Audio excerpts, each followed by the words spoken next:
What's your name?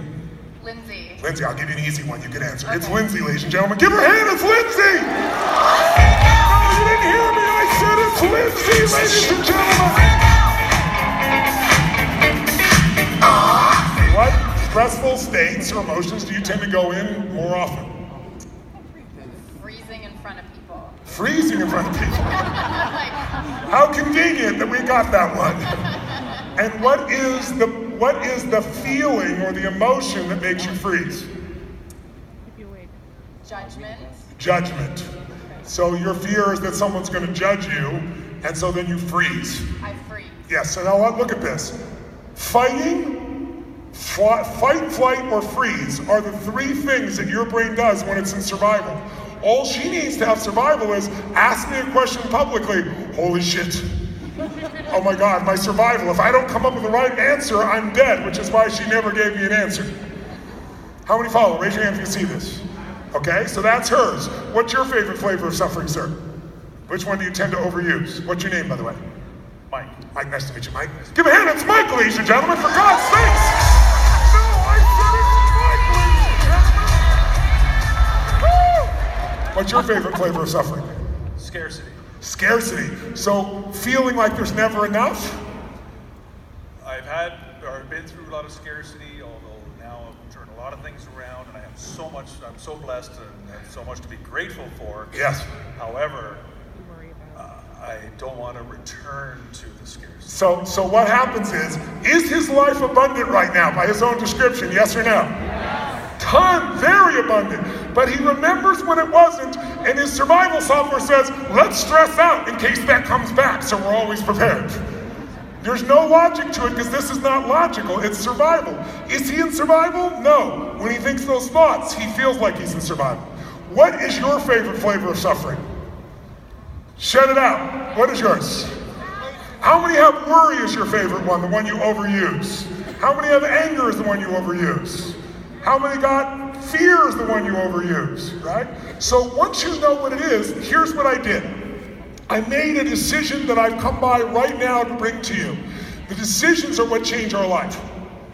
It's not our experience, it's not the events, it's not what people have done to us, it's what we've decided to focus on, what we decided to feel, what we decided to do that shapes our lives. How many follow this? Say I. So here's what I came by to do today. If you asked me up until 2 years ago, what's the most important decision of your life, since decisions are what change lives, I would have said simply, who you spend time with is who you become. Who you decide to love, who you decide to make love to, who you decide to marry, who you decide to have as your best friend, that shapes you more than anything else. And that's still true, but I've now discovered there's a more important decision. Here's what it is. If you wanted to change your life forever, you cannot control your future. You can shape it, but you can't control it. What are the chances of you experiencing enormous disappointments, frustrations, or pain over the course of your life? Are those things going to happen or not? Yes or no? Yes. So they can happen without suffering. Pain, as we all know, is part of life. We've all heard that. Suffering is optional. To be able to do this, you have to make the most important decision that I made 2 years ago, and the decision is this: life is too short to suffer. And I don't care, who's with me on this, by the way? Make some noise here. Shout it out loud, life is too short to suffer. Life is too short to suffer. How many believe that? Say I. Then here's what I want you to get. If life is too short to suffer, then you and I have to make a decision. Now, when I say decision, I mean a real decision, not I'd like to if it all comes together. A real decision is one where you cut off any other possibility. It's like when I tell people, if you want to take the island, burn your boats. Because if there's no way back, you're going to go through it. Who knows what I'm talking about here, my life experience? Say I. So what I did was, I was with my friend and he said to me this. He said, Tony, I've made a decision to never suffer again. He goes, that's not true. I've made a decision to end suffering as it arises, because the brain's always looking for shit to suffer with. But when it happens, I just let it go. I relax and let it go. I relax and let it go. And I've trained myself to do it. He said, because here's what I decided. My spiritual vision for life is to live in a beautiful state every day, no matter what. Even when things don't go well, even when people try to be unjust, even when there's something hurtful, because life's too short to suffer. And I said, brother, I'm in. And I made the decision, but I didn't just make it.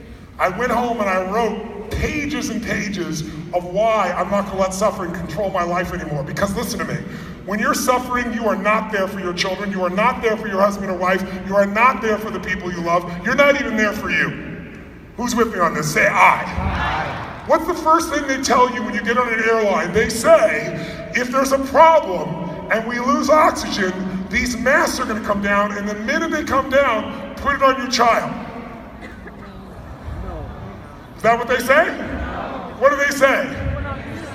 Put it on yourself. Doesn't that sound selfish? But it's only if you can't take care of you, you can't take care of them. And the first place to take care of you is not more achievement. I'm all for you achieving more, and I'm happy to help, and all these other people I'm sure helped you today. But what matters is enjoyment. There is nothing in this life without enjoyment. It doesn't matter how much love is out there. Just remember Robin Williams' life and you will have the truth.